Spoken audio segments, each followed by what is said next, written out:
Welcome to all our viewers around the world. My name is Sciangula, and I'm your host for the Live4Live Entertainment Talk Show. We have a great lineup for you tonight. We have Mr. Phil Salvatore from Mercedes-Benz Montréal Est in the house with us tonight. We also have Mr. Frank Vaccaro, aka DragonFlow, the Guru Yoga Man. He will be with us here tonight. And we also have the Crooner singing sensation, Mr. David Marino. You can't miss this interview, a great talent. He is here with us tonight. So ladies and gentlemen, just sit back and we'll be back. Yes. The Live4Live Entertainment Talk Show is brought to you by the following sponsors: Mercedes-Benz Montréal Est, Méga Centre Groupe, Les Délices Lafrenière, Assistance Ticket, Tyron Renovations, Kitchen 73 RDP, and SME Sécurité. And at this point, before we start the show, I'd like to give a few plugs here for two causes that are very important. And we have the PKD Foundation and PKD, which is going to be a walkathon on September 8th, and it's going to be at the Dollar des Ormeaux Park at 10 o'clock. And spearheading are two fine ladies that are committed to this cause, Miss Luisa Mancini Di Leo and Miss Maria Gatto. We had him here last week, and for everybody who's viewing out there, this is for a great cause. It's at Dollar des Ormeaux Park. Please get out there. It's a walkathon. Support the cause. It is something that we should be there for them. And we also have coming up soon something which I think is a phenomenal idea, and kudos to Mr. Frank Taddeo and Mr. Morabito, who created the Laval Festival for Laughs. And for everybody viewing out there, we had Mr. Frank Taddeo here 2 shows ago, and it's going to be a show, a festival, that will be from September 20th to 30th. There's 14 shows. It's over 10 days, 3 venues all over Laval with over 80 comics from Montreal, Quebec, Canada, USA. Even from Hollywood, 80s movie star, the Encino Man, Pauly Shore. Great. I didn't know he was coming. Fantastic. So to all you viewers out there, I think this is a great opportunity to support, again, the Laval community. Mr. Morabito and Frank Taddeo, great idea to bring the Laval for Laughs Festival out to Laval. And for everybody who loves comedy, I think you should definitely get out there, support the local comedians, support local musicians. And when you see musicians, this is a dying art. You guys get out there, go out to the shows, support them, pay the ticket. Don't bargain them. Pay the ticket. This is an art that we should support all artists right here in Montreal. There's some great talent. So I want everybody out there that is involved, and if you want to get involved, please support the local artists. And now we're going to get to our show.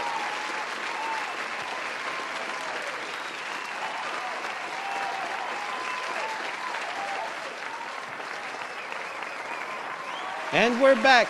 To all our viewers around the world, ladies and gentlemen, I'm Sciangula. I'm your host for the Live4Live Entertainment Talk Show.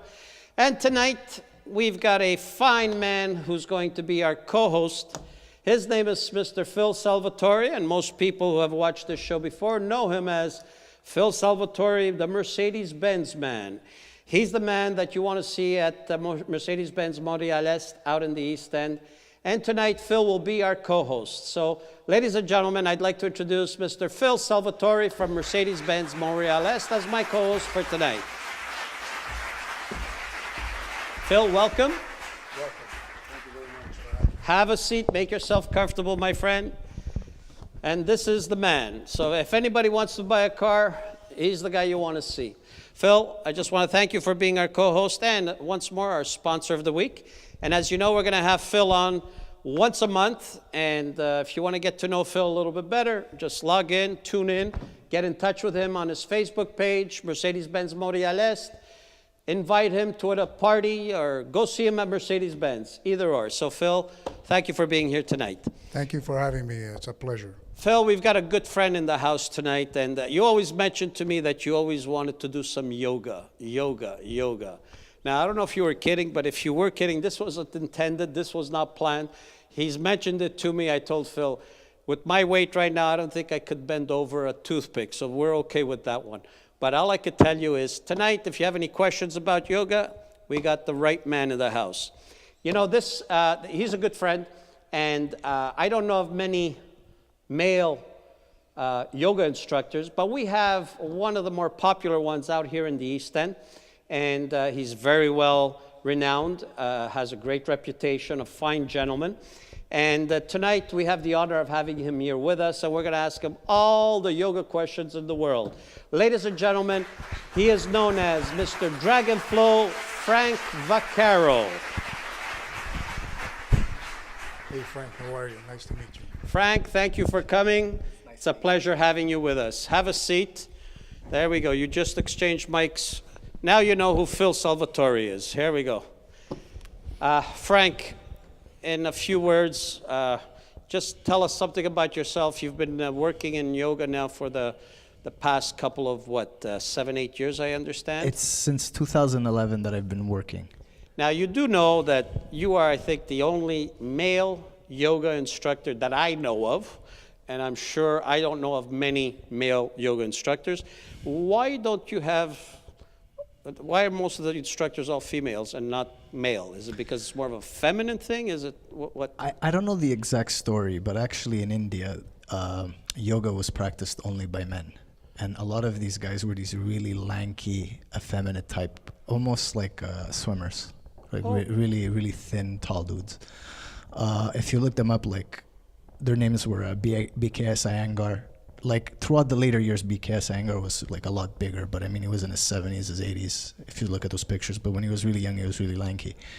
And then the style I practiced was Ashtanga, and the founder was Sri Patabi Joyce. He was also this really skinny guy. And their teacher, whose name was Krishnamacharya, was also this really skinny guy. We're talking like guys who are 100, 110 pounds wet. And if they weigh more than that, it's because they were tall. I mean, I don't really know how tall they were.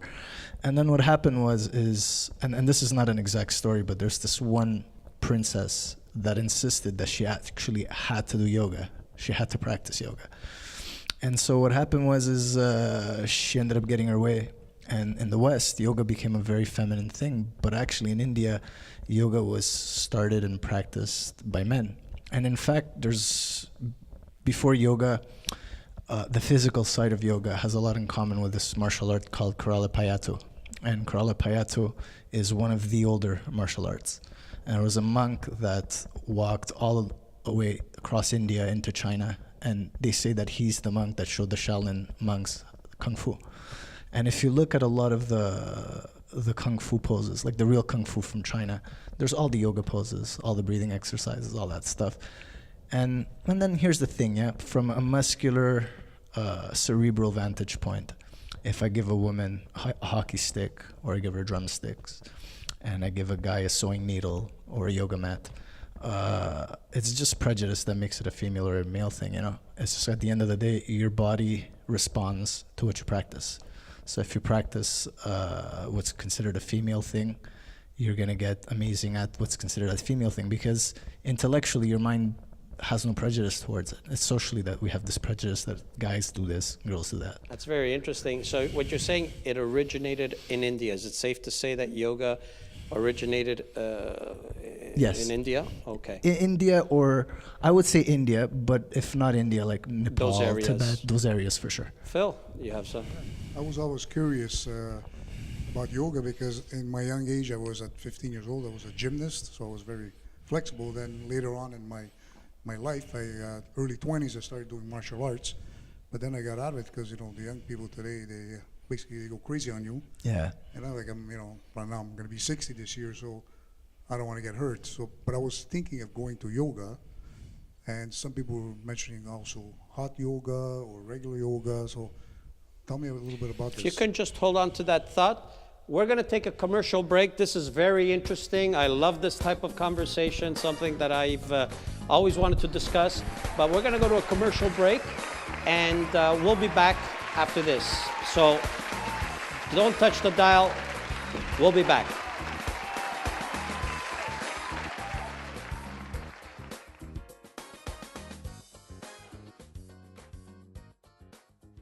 And welcome back, and now we're going to do a little commercial segment, and this is where we're going to give a plug to some of our sponsors. And we're going to start off with Mercedes-Benz Montréal Est, Mr. Phil Salvatore. For all you people out there looking for that dream car, again, once more, Mr. Phil Salvatore, Mercedes-Benz Montréal Est. The 2019 models are starting to trickle in, and there's some great facelifts that have been given to some of the new models. So if you want to go out there, even just go say hi to him, say hello, and we're going to have some gift certificates that we're going to give out here on the show with Mercedes-Benz next week. So tune in.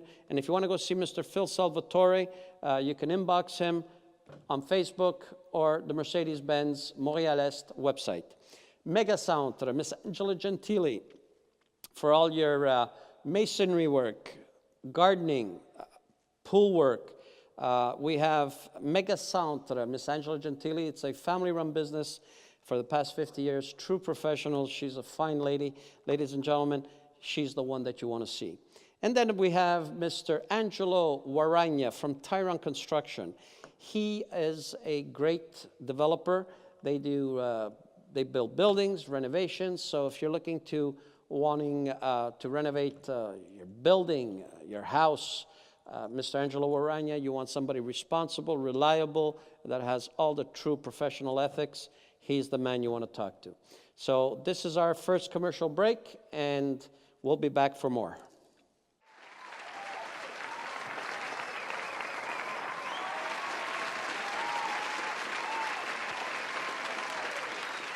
Welcome back to all our viewers. I'm Charles Sciangula for the Live4Live Entertainment Talk Show. I'm your host. Tonight we've got two fine gentlemen in the house. We have Mr. Phil Salvatore from Mercedes-Benz and the DragonFlow, Mr. Frank Vaccaro, Mr. Yoga. Phil, just before the break, you asked Frank a question in reference to what's the difference between the hot yoga and the cold yoga, right? Frank? Well, the hot yoga, when you're in the hot yoga, you tend to be more limber and more flexible, which is really cool. But you also have to be more careful because your tendons and your muscles could be slightly more at risk at getting injured. But this is like you really have to push yourself to the limit. In a regular yoga environment, you don't really have this problem because the flexibility is not based on the heat, it's based on the climate of the room. Granted that the room is not at minus 50. Then a lot of it's not relative to hot or cold. It depends on the intention of the teacher, what the teacher's trying to teach. Like I was saying before, is just like I tend to teach on power stuff, and there's just some teachers tend to teach more flexibility stuff, but it also depends on the day, and it also depends if I'm teaching regular or hot. So there's a lot of variables that really have nothing to do with the temperature of the room that make it that I'm going to teach a certain way. So the actual heat is just, it makes your body a lot more limber. And I would have to say, because Montreal is relatively cold, in the winter, it's really fun to go do an hour and 15 minutes of hot yoga. You feel like you're in Cancun or in Jamaica for an hour and 15 minutes, then you come out. It makes you deal with the day a little bit easier. So let me ask you now, somebody, for example, walks in and you see male or female is 25, 30, 35 pounds overweight. What qualifies them? Do you tell them, listen, you're better off maybe doing other types of exercise? Are different bodies more prone to doing different types of exercises versus yoga? Or is yoga basically just for anybody? Yoga is just for anybody. I mean, if you're going to go into an advanced flow class, then maybe not. But actually, I'll show you guys how yoga is just for anybody. And even the monitor guy can do it. So, Charlie, do you know you can lose weight just by deepening your breath? And this is a true fact. Okay. Can you repeat that? Because I need to know. you can lose weight just by Everybody listen yeah. to this one right now. All right, this is a good one. You can lose weight just by deepening your breath. This doesn't mean, okay, we're gonna do this exercise and go have ice cream, because I'm not saying that, okay? But one of the key factors to weight loss is calming down your nervous system, and you can calm down your nervous system by deepening your breath, and by calming down your nervous system, you tend to make more rational decisions about what you eat, and also you oxygenate your body better, which makes it that you're not going to eat garbage as much. So this is where everybody could do yoga, okay? So we're going to do this for about 30 seconds because I don't want to go run out too much, okay? I want you guys to sit up straight and roll your shoulders back, okay? Okay. Now you can have, I have the mic so I can't do it, but you could have one hand on your belly and one hand on your sternum, okay? So we're going to inhale for 5, you're going to hold the breath for 2, and then you're going to exhale for 5. And we're going to do it just for 5 cycles, okay? So we'll start in 3, 2, 1. And you're going to hear my breath, okay? So inhale 5, 4, 3, 2, 1. Hold it. 2, 1. Now exhale 5, 4, 3, 2, 1. Inhale 5, 4, 3, 2, 1. Hold it for 2, 1. Now exhale for 5, 4, 3, 2, 1. A little longer. Inhale 5, 4, 3, 2, 1. Hold it. 2, 1. Exhale 5, 4, 3, 2, 1. Last one. Inhale 5, 4, 3, 2, 1. Hold it. 2, 1. Exhale 5, 4, 3, 2, 1. Stop. Now, there's a few different things that are going to happen. I now, popped a button on my shirt now. that's also one of the things that could happen. Yeah. The thing is now, for the rest of the night, your breath will probably be slightly deeper, at least for the next 15, 20 minutes. And your nervous system is calmer. And you guys seem, especially Charlie, you seem to be smiling a little bit more. So basically, anybody could do yoga. This are one of the elements. Do you call those incantations? Is that style of breathing a particular... Like I'm trying to hypnotize you? No, because once the great Anthony Robbins was talking about how to break stress and how to break anxiety and so forth, and he was talking about breathing, obviously. This is yeah. And this is, he called it incantation. So it's more or less you got to count and breathe in, bring it. In yoga, is there a name to it, or? It's called pranayama, which it's just a nice fancy way of seeing breath work. Oh, okay. But yeah, you can navigate your thoughts and your body quite a fair bit more by focusing on your breath versus not. Like, okay, if you're they call it in the Buddhist Zen culture, the monkey brain. Monkey brain. Yeah, because it always goes all over the place, yeah. Okay. So the monkey brain will always go all over the place, even if you have the smoothest, deepest, most rhythmic breath. But with your breath, you direct that monkey a little bit more. So if you're having a crappy day, you might continue to have a crappy day, but you will have a less crappy day by breathing deep. And the thing about it, the magic of it is that you are calming down your nervous system. Now, my amazing friend here he sells cars. So one day he gets a client, and maybe he's not such a nice client, or maybe he had a little argument with whoever. And so he has to be on showtime. Absolutely, okay? Yes. Now, it's okay in the recesses of your mind to be like, okay, I'm having a crappy day, but you could take a minute, and this is yoga. So back to your question. A woman comes and she's 20, 30, 40 pounds overweight. And number one, we're going to give her different variations of exercises. We're not going to make her do the whole thing. But this woman could stay home, watching TV, hopefully eating a salad, and just 5, 4, 3, 2, 1, 5, 4, 3, 2, 1. Bring it 6, 6, 7, 7. And what's amazing about this versus karate or taekwondo or Brazilian jiu-jitsu, which I respect as arts, and they have breathing exercises too. As well, right? Yeah. You can do this, which you can call it yoga, you can call it incantations, you can call it whatever you want. You can do this all day long. And there was actually a period I had a 3-day asthma attack, which I didn't have a pump. And I swear, Charlie, I swear. And this is actually one of my fascinations with yoga and Tai Chi. You actually have asthma? It depends. I'm allergic to cats, and I was around a certain cat, okay. and this cat gave me asthma. And I had to focus. It's not a joke. When I was up, when I was sleeping, whatever, I'd forget about it. But when I was up, I'd have to focus on each and every single breath for 3 days. Oh. So this made it like, back. It got so that for a bit, I almost couldn't breathe spontaneously anymore. I had to think about it, which is like, okay, now I'm freaking out because I have to think about my every breath. And then something happened and it regulated itself again. And what happened actually is it regulated itself and my breath just became a lot deeper. Fantastic. We're going to hold on to that thought. Frank, this is very interesting. Phil's going to have a few questions for you after this commercial break. So now we're going to go to a commercial from one of our sponsors. And at the same time, we're going to introduce a couple of songs because we've got a fine gentleman. He's a great singer. He's a crooner, Mr. David Marino, and we're going to play a couple of his songs, and we're going to have him on the show as well. So we're going to go to a commercial break, and just sit down, and we'll be back. Thank you.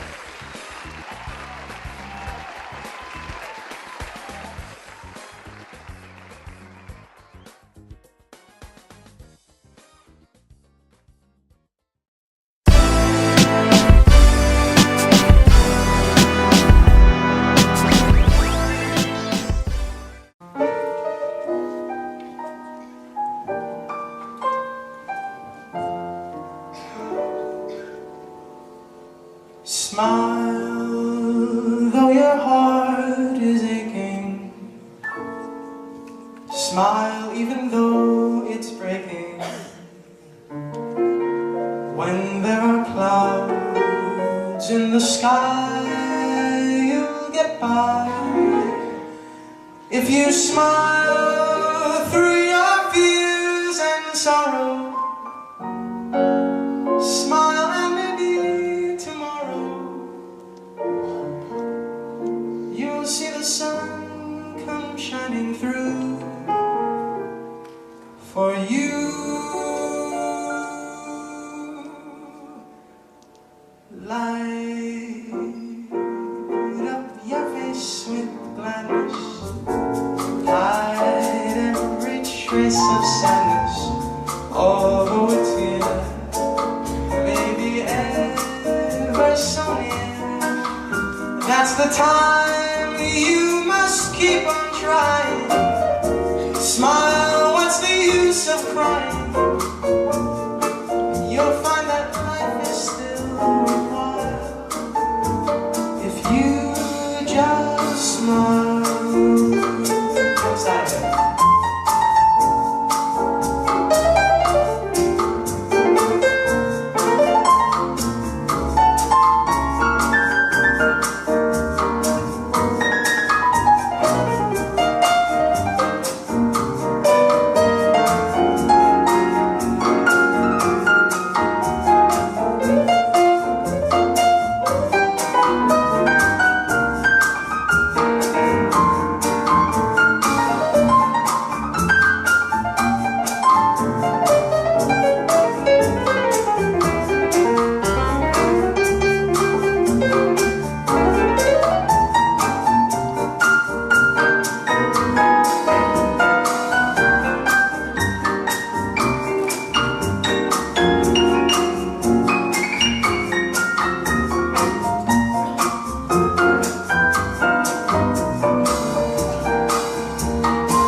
Smile even though it's breaking. When there are clouds in the sky, you'll get by. If you smile through your fears and sorrow, smile and maybe tomorrow you'll see the sun come shining through for you. With gladness, hide every trace of sadness, although it's here, maybe ever so near. That's the time you must keep on trying. Smile, what's the use of crying?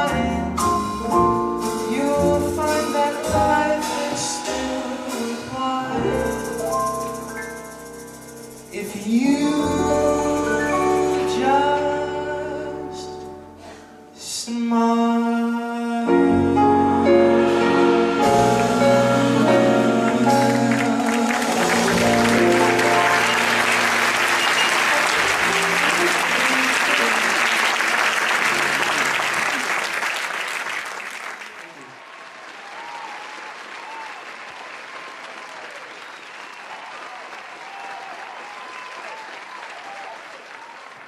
Welcome back.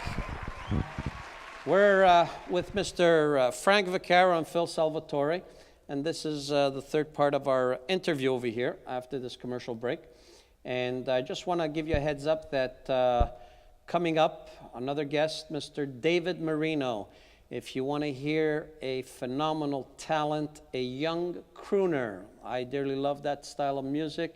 We're going to have him here. He'll be our guests. And we're going to play some of his songs tonight. So, Phil, you have a few questions for our good friend Frank. Sure. Frank, what is yoga to you? You know, 2 weeks ago, I took my first naturopath class, and my teacher put it beautifully. But he was talking about naturopathy, but I feel that naturopathy and yoga are kind of the same thing. We're looking to create a balanced, stable mind and body. So this is some of the things he said. He goes, there's many aspects of naturopathy. He says, but let's just talk about a few of them. Beauty, peace, and silence. So he says, there's two soldiers, and they're in Iraq, they're in Afghanistan, or wherever they are, and they're shooting at each other. Da, da, da, da, da, da. And finally, for some reason, they decide, stop. I stop, you stop. Close your eyes. Oh my God, it's quiet. It's peaceful. It's silent. You're home, and your wife's screaming at you, or you're screaming at her, or somebody's screaming at somebody, it doesn't matter. And suddenly you're like, this is not my vibe tonight. I'm going to retract from this vibe. And again, silence, peace, beauty, it's there. It's always there. The reason we don't see it is because cars, social media, everything is bombarding you, and it makes it ugly, it makes it unpeaceful, and it makes it extremely noisy. But if you retract, you find that silence. So even though I teach a very physical practice, because I work in gyms, I work in yoga studios, in my personal day-to-day life, yoga is trying to find silence. It's kind of like, it's really beautiful, but when you listen to a piece of music, the notes are important, but the space between the notes are important. Absolutely. So what's going on in your head is important, but it's important to create space. It's important to create quiet. And actually they said through quiet, that's when your mind absorbs, it learns, it rests. So what's yoga for me? Yoga is trying to find those moments of peace and silence and beauty, and they're accessible from the source, which is the sun, the sky, the flowers, a beautiful woman, whatever it is. They're there all the time. That's, I guess you're talking about living the moment, appreciating the moment. Is that correct? Exactly. And let me ask you, I see this has got a very spiritual touch with you. And when did you know that you wanted to do yoga? So actually, my exercise journey started when I was 16, and it didn't start with yoga, but we're gonna get there. So I dropped out of school because I failed twice, and I was about to fail a third time. I failed secondary 1, I failed secondary 3, and I was about to fail secondary 3 again. So I decided this isn't for me anymore. So I dropped out of school with the intention of playing music.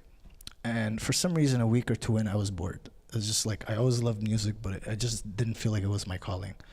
So I spoke to this guy, Fabian, the UX owner of Paparazzi, because we were talking about before. He goes, Fabian Amato, good friend. Fabian good Amato. friend. And he's like, you have to do Kung Fu. I'm doing Kung Fu. I'm just like, you know what? If this guy could do Kung Fu, like I'm doing nothing right now. I'm just going to go to the school and start doing Kung Fu. And I signed up at this place called Mega Gym. It was right next to Nichols on Lacordaire.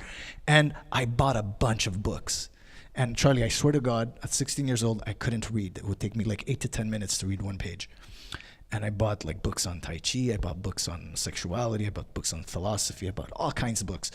And my regimen, because I wasn't going to school, was 6 hours of training, 3 hours of reading. The day after, 6 hours of reading, 3 hours of training for like the longest time.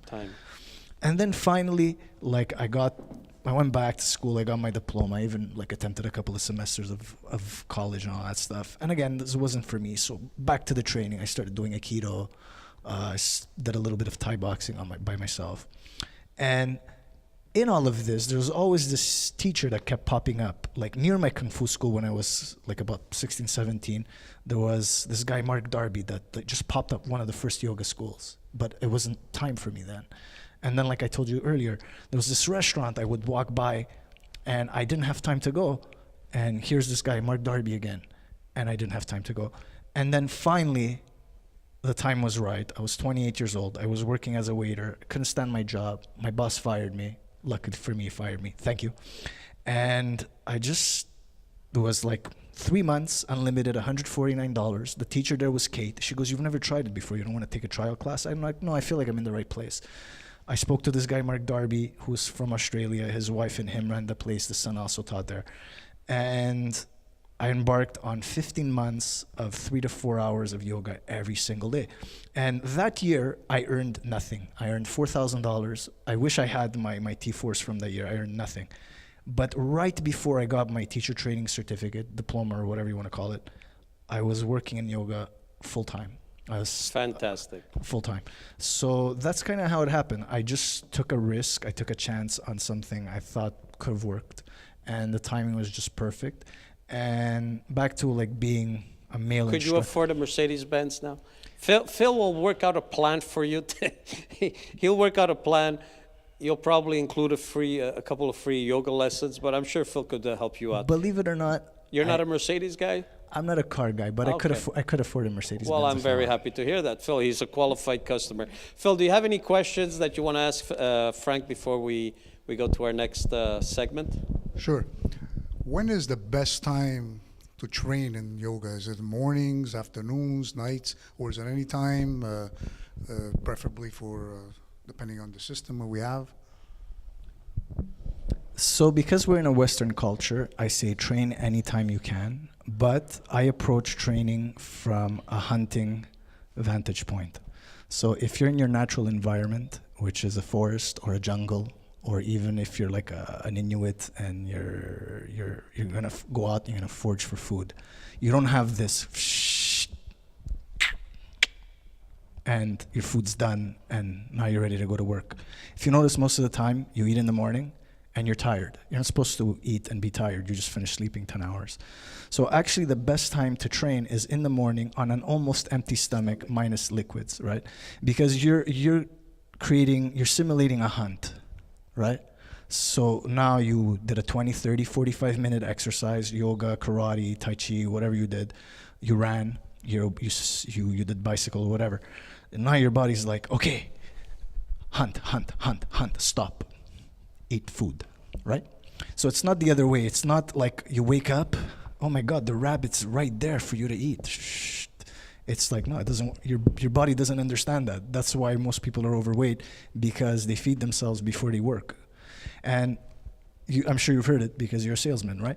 What does it mean, that expression, to be hungry, right? I've worked in sales before. I used to sell vitamins. I used to want to sell so bad I wouldn't eat, right? Yeah. And I used to sell well because I was starving, because I wasn't eating. And then suddenly you have this big plate of pasta, and the guy's like, I came to inquire about this product. And your system's like, but I don't care to sell them because I'm satisfied. So the best time to train is in the morning on an empty stomach, so you can simulate a hunt. And once your hunt is done, you reward yourself by either, even if you're a vegetarian, you still have to gather your food. You reward yourself with a nice vegetarian meal of almond milk and porridge or whatever, or you satisfy yourself with eggs and bacon. But it's a reward for your work. Now, like I said, because we're in a Western culture, if you could only train at 9 o'clock at night, well, it's better than nothing. But as a prime time, morning is best. Well, at this point, it was a very interesting description as to what hunger really means and how it's manifested. And I have to tell you, it's a very interesting segment we had. And I hope to have you here with us maybe in a couple of months, and maybe you could bring some of your students, instructors, and we could do a little segment on meditation and yoga right here in our studio. What do you think? I would love that. You'd like that? Phil, what do you think? I'm in. You're in. Very well. So, ladies and gentlemen, I just want to thank Frank. Thank you very much for being our guest tonight. It was a very insightful interview on yoga. Thank you, gentlemen. And I will definitely make an effort to come out to your yoga, and I'll bring Phil Salvatore with me. I'm sure I won't be able to stretch the way you can, but I'll do my best. No problem. And maybe we could try to improve. So Maybe we'll have our first session here in a month or two. maybe it's possible. So listen, I want to thank you very much. Thank you. Ladies and gentlemen, let's give it up for Mr. Frank Vaccaro, Mr. DragonFlow. The Live4Live Entertainment Talk Show is brought to you by the following sponsors: Mercedes-Benz Montréal-Est, Méga Centre Groupe, Les Délices Lafrenais, Assistance Ticket, Tyron Renovations, Kitchen 73 RDP, and SME Sécurité.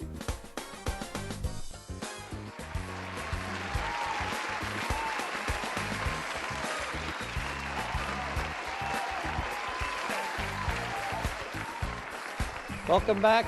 I'm here now with our commercial segment of the week, and we have Mr. Phil Salvatore from Mercedes-Benz Montréal-Est, who is our sponsor of the week. Phil, going into 2019, have you received some of the new 2019 models? Well, Charlie, slowly, they're starting to trickle in. We got a couple of cars, but not, most of them will be coming in somewhere around October, November, but most of them that area. Now, from 2018 to 2019, is there anything major that we should expect in terms of design, models, or anything brand new? Well, the C-Class has a little facelift, and basically they're coming also with this new system that's called Connect Me. And Connect Me, basically, it's an app that you can start your car, open your doors, and all that from your phone. It could be an Android, iPhone, whatever phone that you have that's connected with that.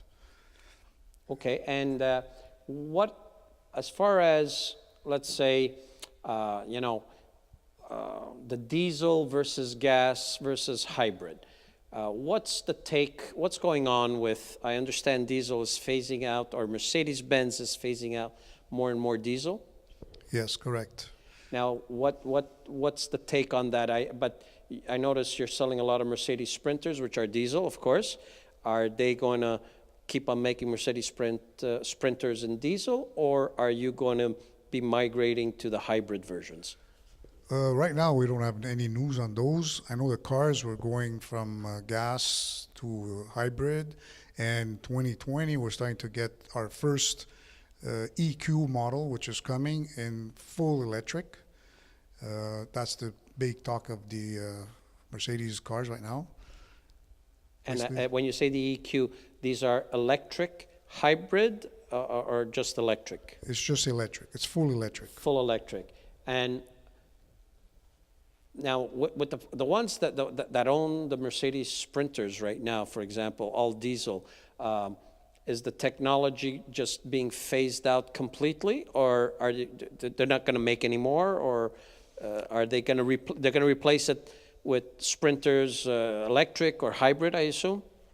Most probably. I guess, the technology starts with, with the cars, and then they test them out, they go, and they keep on going, and then they get to the next segment. So basically, they have trial periods, and then I guess all the cars will be full electric eventually. Okay, so basically going into the future, within maybe the next 5 to 10 years, electric will be a bigger and bigger part of the market, if I understand correctly, right? With Mercedes-Benz, and I assume all the other car manufacturers will follow with all of this. Just want to let you know, I got a Mercedes Sprinter, and I'm very happy with the diesel, exceptional performance, and a great vehicle. So we hope that whatever's going to come in new will have the same performance. Now, as far as the designs of cars, are you looking into something, because Mercedes every 4 years change their designs, if I understand correctly, right? Well, no, usually they do a little facelift after the 4th year. By the 7th year, usually they come in with the new look. With the new look, okay. And as far as Mercedes-Benz going forwards, I know Montréal-Est, where you work, you've been there now, what, 3 years, I understand? 3.5 years. Okay. Now, in 3.5 years, you are in the East End. What's the biggest difference when you used to work in downtown Montreal or in the Montreal Center versus Montreal East? When you're selling cars, for example, to two different regions of Montreal, what's the biggest difference that you find? Well, in the East, mostly we're a lot more Francophone, European, Italians. We got all mix of everybody, and it's more of a family-oriented type of clients. We try to cater, even the owner, the VP. We get involved with the clients. We talk to them. To take the time, we introduce, take them around, show our facilities that we have in our place, which is one of the nicest one in Canada right now. Well, I commend you on that, because when I came in and I purchased my vehicle, knowing you for 40 years, obviously we're talking, having a coffee, and your VP, Mr. Luciano Esposto, was kind enough to come and sit down, say hello to me. It was a pleasure meeting him, and obviously Mr. President, Mr. Generelli was there as well. It was a pleasure meeting him, so it was a nice experience, and I noticed that it's not a sales pitch, but it's a more personalized experience that most people will experience in visiting Mercedes-Benz Montreal East. And kudos to all the staff of Mercedes-Benz Montreal East, including yourself, and that all starts from the top, of course, and that goes without saying. Now, Mercedes-Benz, as far as wanting to maintain, when you purchase a Mercedes-Benz, we were discussing this before, I think you mentioned that one of the more important thing is, because cost and service and maintenance is always a costly issue, but you also have service maintenance packages that are very well priced and allows you to save quite a bit of money. Well, personally, a lot of people, the first reaction they have, well, Mercedes costs a lot of money to maintain and stuff like that. I always recommend them to take the maintenance package, because when they come to service, they just give the keys, everything is done, they go home, we lend them a car, and at the same time, they have no headaches. And when you're leasing a car, especially if you're leasing, you should always take the lease protection, because at the end of the term, when you bring back your car, if there's any dents, scratches, your tires are finished, and all that stuff, there's this package that you pay a little bit more, but you have no headaches. Well, that obviously is a peace of mind, right? Peace of mind. Absolutely. Now, are the prices going into 2019 going to be more or less similar prices like 2018? Well, there's always, every year, there's always a 1.5% increase on the MSRP, but most of the times they're pretty much the same. They maintain the prices, right? Now, as far as the service base that you have at Mercedes-Benz Montréal-Est, I went myself and I noticed that you have a super clean operation. I was very impressed. And the service sales manager was extremely courteous. He looked out after everything I wanted. He offered me a courtesy car. Now, you do offer courtesy cars, obviously, to most of your customers. Is that correct? Correct, and no charge. Okay, great. And going forwards, I just want to mention that Mercedes-Benz Montréal-Est sponsored our fundraiser in 2017. February 25th, we held a fundraiser for Our Lady of Consolata, and Mr. Luciano Esposto, the VP of Mercedes-Benz Montréal-Est, was very helpful in, contributing to the cause. And I just want to thank, most important, Mercedes-Benz Montréal-Est, Mr. Esposto, the president, Mr. Generelli, and Phil Salvatore, for helping us out in raising those funds. And I just want to take this opportunity to thank Phil Salvatore, who was our co-host tonight and took his time to come out here. And we have a good time, obviously, because we kind of kid around before and after the show. And Phil, I want to thank you again for Sponsor of the Week, and thank you for your continued support. And you can always count on us, and I'm sure we can count on you. And to all the viewers out there, if you want to get that dream car, Phil, well, I'll give the last word to you before we sign off. Well, come and see us, come and see our facilities, come and see our beautiful dealer, and we'll make you feel as if you're at home. We're like family. That's what we want to be. So there it is, straight from the horse's mouth, Mr. Phil Salvatore. Ladies and gentlemen, thank you. And we're going to go to a commercial break now, and we're going to have another song by Mr. David Marino, the exceptional talent, young crooner. You got to listen to this. So thank you, and we'll be back.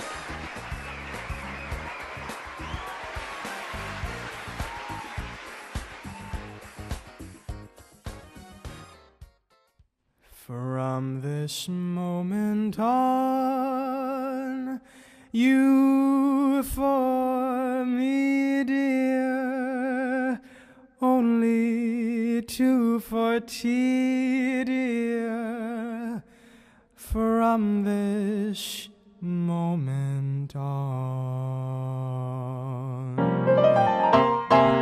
From this happy day, no more blue songs, only whoop-de-doo songs from this moment on. For you've got the love I need so much, got the skin I love to touch, got the arms to hold me tight, got the sweet lips to kiss me goodnight. From this moment on, you and I, babe, will be riding high, babe. Every care is gone. From this moment on,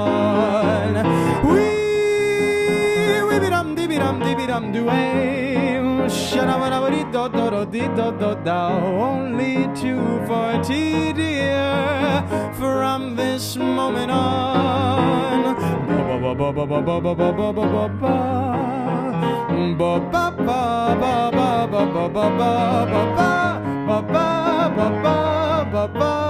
From this moment on, for you've got the love I need so much, got the skin I love to touch, got the arms to hold me tight, got the sweet lips to kiss me goodnight. From this moment on, you and I, babe, will be riding high, babe.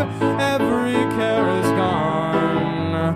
From this moment on, from this moment on, no more blue songs, what-de-do songs. From this moment on.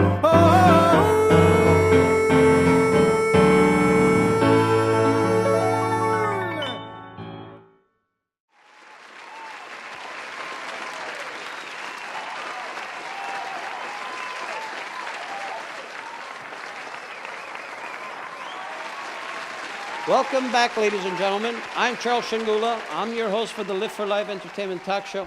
And tonight we have a treat for everybody.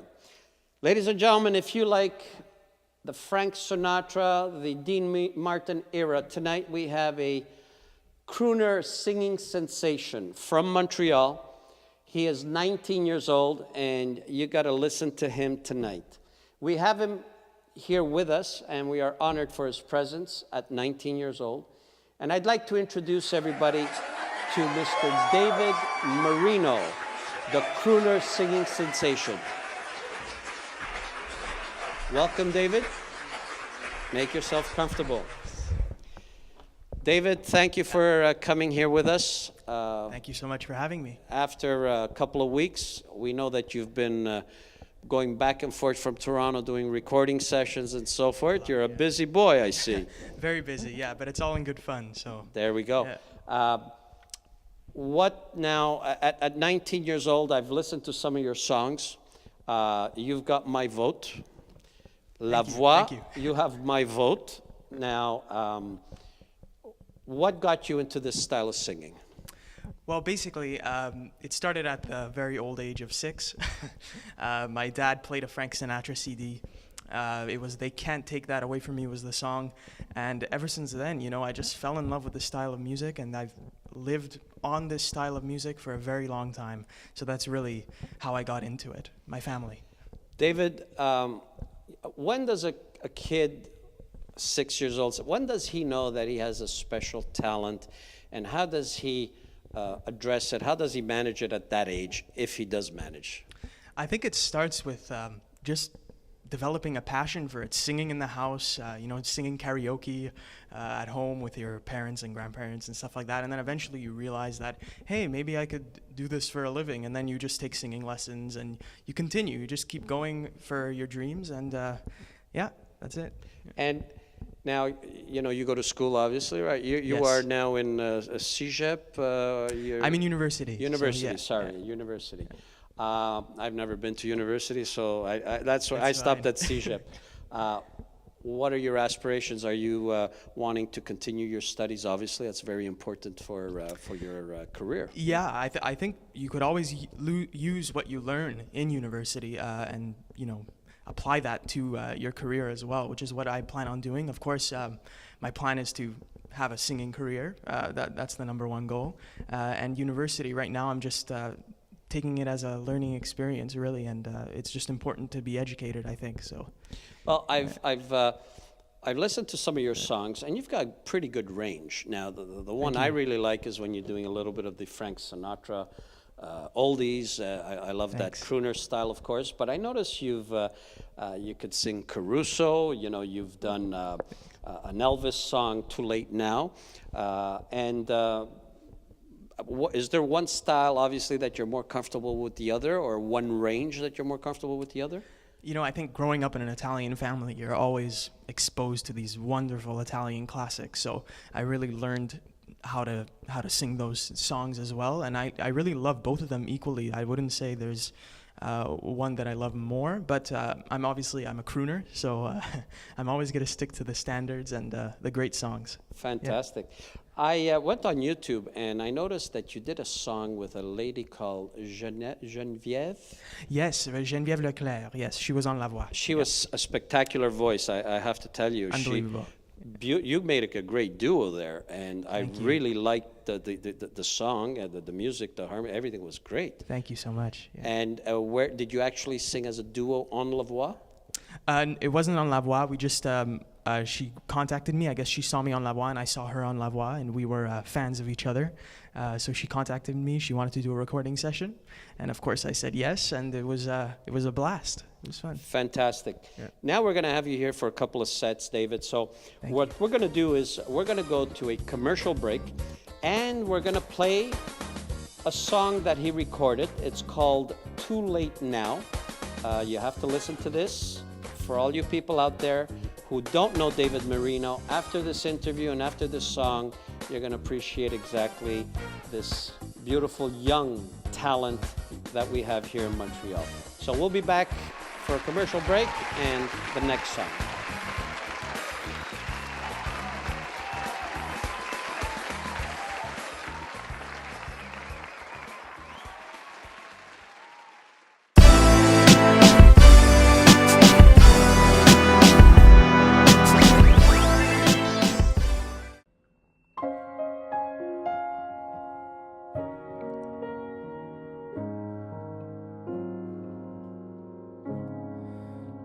Too late now to forget your smile, the way we cling when we danced a while. Too late now to forget and go on to someone new. Too late now to forget your voice, the way one word makes my heart rejoice.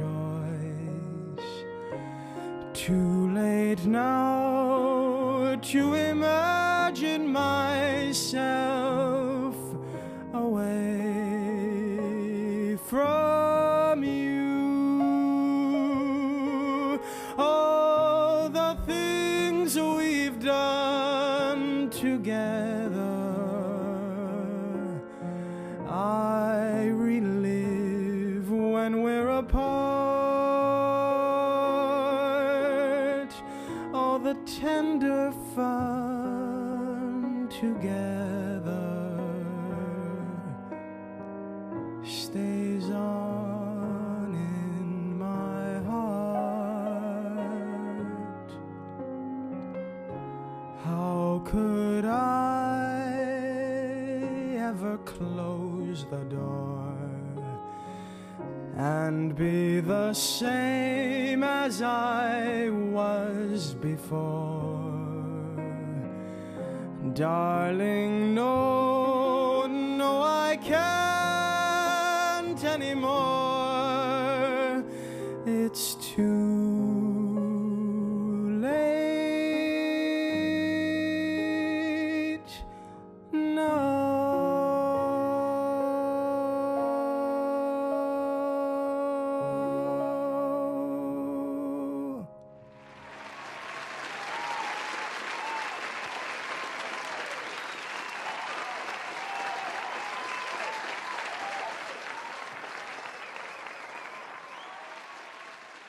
And there you go. That was David Marino with the Too Late Now song.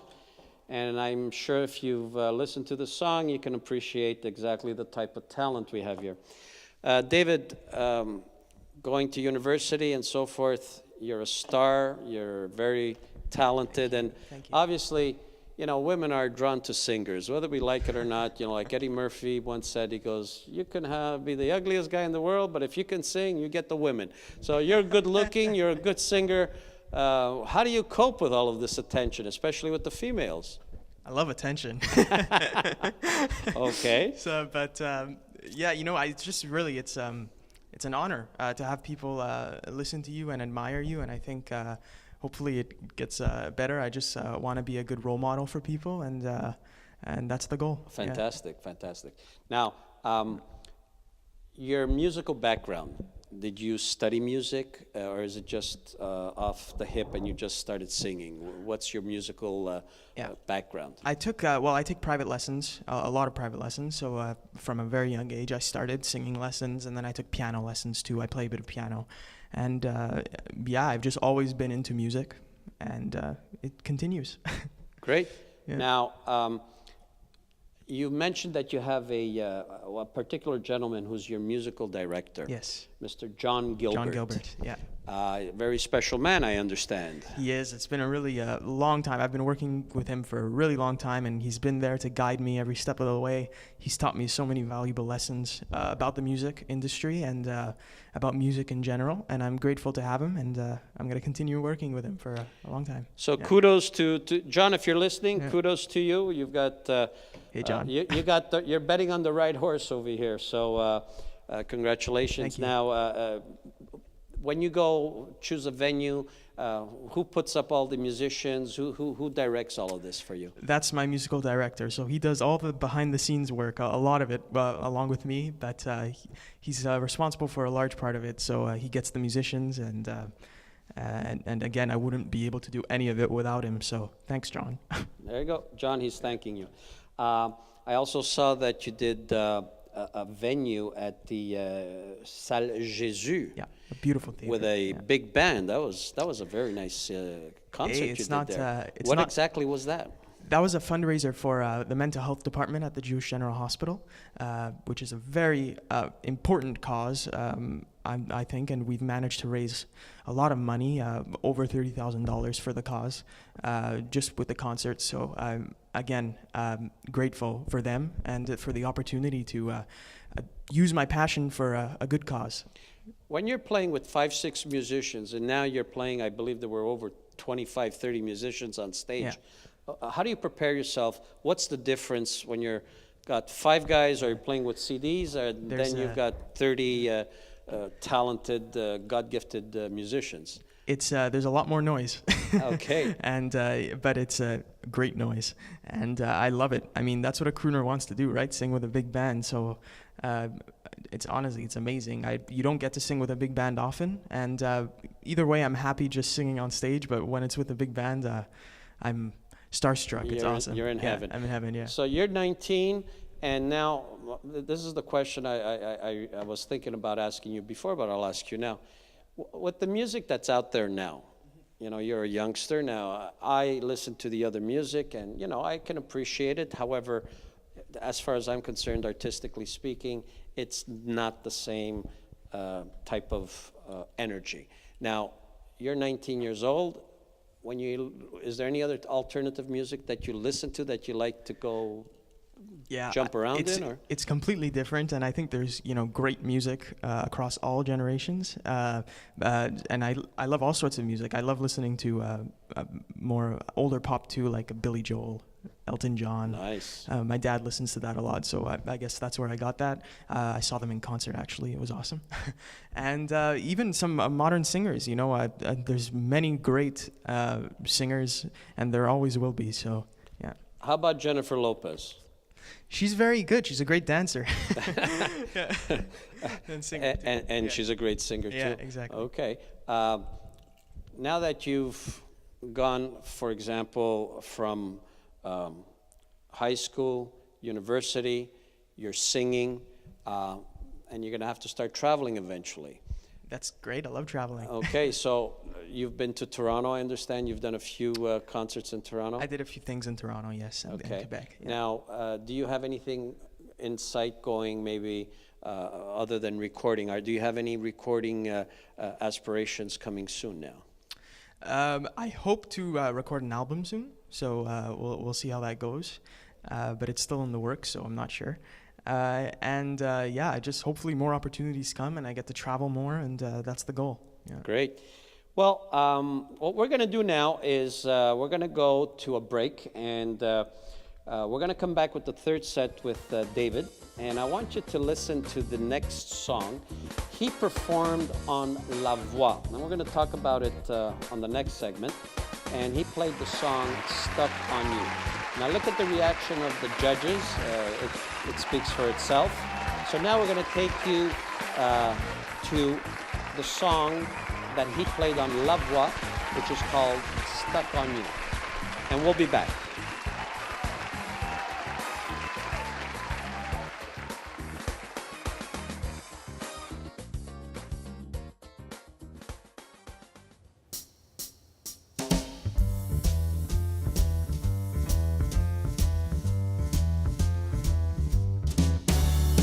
You can shake an apple off an apple tree. Shake a baby. But you never shake me.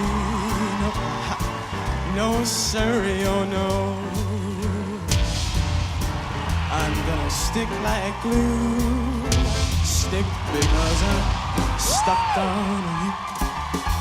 I'm gonna run my fingers through your long black hair. Squeeze you tighter than a grizzly bear, oh yeah. Yes, sirree, oh yeah. I'm gonna stick like glue. Stick because I'm stuck on you. Hide in the kitchen, hide in the hall. Ain't gonna do you no good at all. 'Cause once I catch you and the kissing starts, a team of wild horses couldn't tear us apart. Try to take a tiger from his daddy's side. That's how love is gonna keep us tied. Oh baby, I said a yes sirree, oh yeah. I'm gonna stick like glue. Stick because I'm stuck on you. I'm gonna stick like glue. Stick because I'm stuck on you. Hey, merci. And now we're going to go to our second commercial segment, and we're going to give a plug to some of our sponsors here. And we have Miss Sandra Tagliapietra, Taxi Assistance. If you ever have any tickets, and I'm sure a lot of us get tickets that we want to contest, whether it's a cell phone, a seatbelt, etc. And if you're looking for some legal counsel, Miss Sandra Tagliapietra, she's the one you want to call. It's called Taxi Assistance. She is a true professional, and it's really worthwhile giving a phone call, and for a small minimal fee, she will take care of you online. And then we have Les Délices Lafrenière. Kudos one more time to Joseph and Pepe out there in the East End. They have multiple locations for cake artistry. They're the people you want to go to. You can build a cake the size of, your house if you want. They'll build you anything.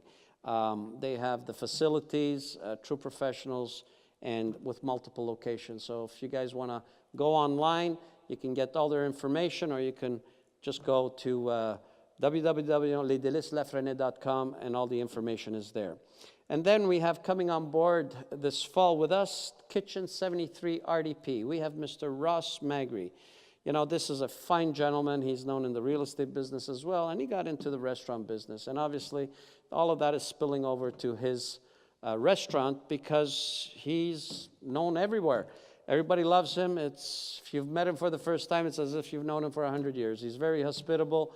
He'll probably get the first tab on you, and fine gentleman. So if you're at Kitchen 73 in RDP, go visit Mr. Ross Magri and the crew. Kudos to everybody. Great concept, great food. Keep it up.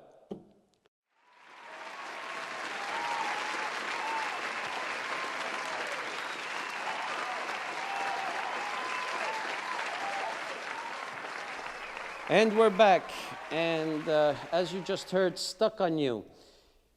David Marino was a contestant on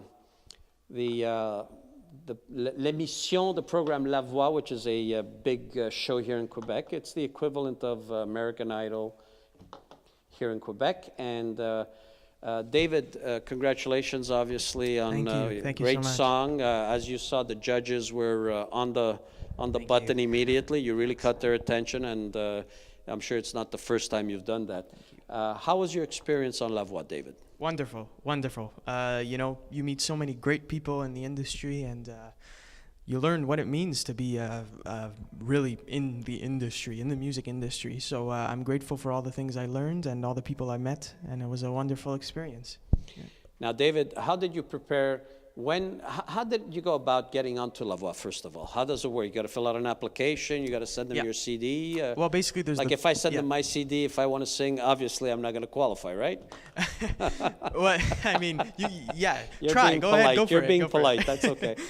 You basically go to the pre-auditions, and then after the pre-auditions, they tell you if you made it to the live auditions, so the auditions in front of the judges, and then if they turn around, and where are the pre-auditions, if I may ask? Is it like American Idol, or you have everybody lined up? Yeah, everybody's lined up. Yes, exactly. Okay. Yeah, and it was at a hotel actually in Montreal. I forgot the name of the hotel. Do they have any of those bloopers? Like on American Idol, when you see all those guys going crazy and the judges just look at them and they got to call security to get them out. Do you have any of those guys? No, I didn't see anyone. You didn't see any, but we're not we're not that crazy yet, right? No, we're getting there, but we're not there. Okay. Quebecers, we're not that crazy. Fantastic. I also heard you sing in French, and I was very impressed by the way. Thank you very much. I think you could do a French crooner like an English crooner to the T, and that is very important. Thank you. It's always especially fun. Being here in our beautiful country over here in our province of Quebec.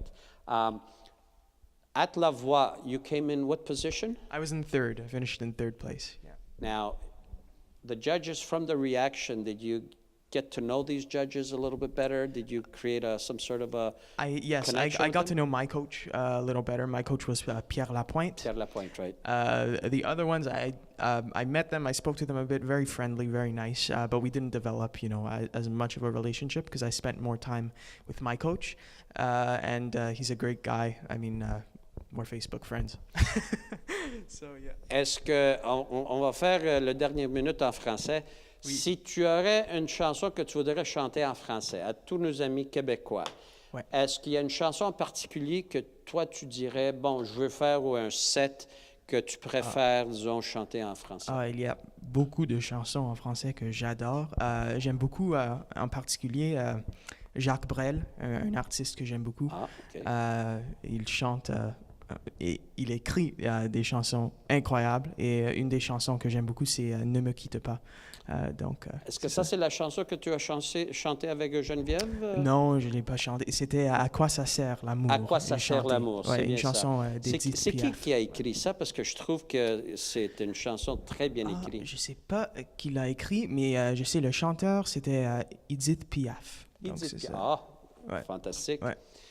Adesso ti parlo in italiano, David. Un poco, sì. Sì, se vorrei cantare una canzone che te ti piace in quello stile crooner, a parte di Caruso che hai fatto una cosa eccezionale, che tipo di canzone, qual è il nome della canzone che ti piacerebbe cantare in italiano? Mi piace tanto canzoni italiane. Tu vuoi fare l'americano? Mi piace assai. Va bene. Sì. Ti piace il swing? Sì, assai, swing. Fra poco, we are working on getting the hottest swing band from London, England, and I will make it a point that when we bring this band in here, absolutely spectacular band. Fantastic. I'll make sure that you're going to be there that night. Thank you. Because you are going to make a lot of good friends that evening. You're going to love the energy of the swing band. Hopefully I don't make enemies. You will only probably impress anybody more than anything else. So, Thank you. And all the women will be running after you. They won't look at you. They're going to run after you. Remember Tom Jones? You know who Tom Jones is. Yeah, of course, The women of would course. throw their underwear onto the stage. You're not there yet, but you never know what could happen. There we go. Other than that, David, I just want to take this opportunity for being here with us. Thank you for having me. Yeah. To all the viewers out there, Mr. David Marino, you're going to hear a lot of him coming soon. He's got a lot of projects coming up. He'll be recording, he'll be touring, and we will be supporting David. And to all you viewers out there as well, we would send a message to everybody that we would like you to, when viewing on Facebook or onto our website, please like and share, because these are the type of people, artists that we want to promote, we want to support them, and it's important that everybody out there take the opportunity to share and like on the Facebook page, and let's appreciate this type of talent that we have here. David, I would love to have another segment with you, but I promise you, next time you come, you bring Mr. John Gilbert with you. Will do. We will have all the audio set up for you. Fantastic. And I always say there's nothing better than live entertainment. Oh, live entertainment. Yeah, it's great. That's why we call it Live4Live. Exactly. We're live right now. So, Yeah. David, thank you very much. I want to Thank give you for having me. kudos to your parents. May God bless. You have a beautiful son I over have a beautiful family. There too. we go. Fantastic. David, thank you very much. Thank you. And now what we're going to do is we're going to close off the show with another song from this young gentleman, from David singing the song Caruso. And I'm sure many people know exactly who Caruso, the song is. So thank you very much, and see you next week. Qui dove il mare luccica, dove tira forte il vento, sulla vecchia terrazza, davanti al golfo di Sorrento, un uomo abbraccia una ragazza, dopo che aveva pianto, poi si schiarisce la voce e ricomincia il canto. Te voglio bene assai.